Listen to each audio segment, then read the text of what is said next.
My name is Rachel Pfeffer, and I am a jeweler based in Washington, D.C.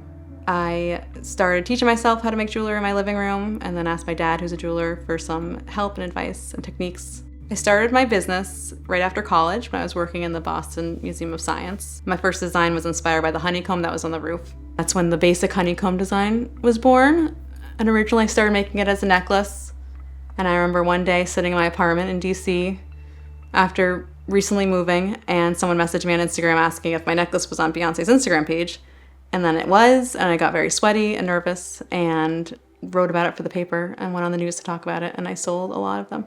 I originally found out about people knocking off my designs because customers on Etsy would send me messages with screenshots saying, look, I found this on Amazon for $3.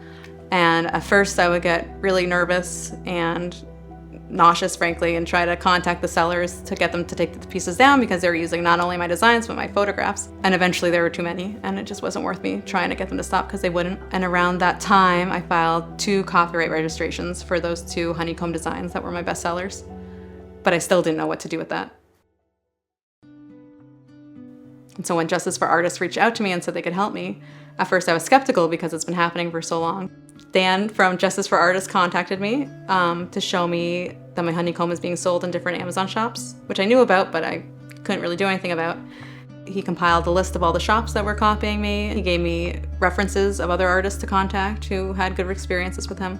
Justice for Artists was very efficient in getting me my money that I was owed from my stolen designs, and also in getting the designs removed altogether, which is a great comfort knowing that people aren't buying cheap knockoffs of my designs thinking they're from me.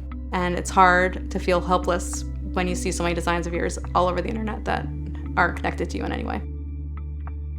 At first it might sound too good to be true, but if you trust him to help you, he will come through.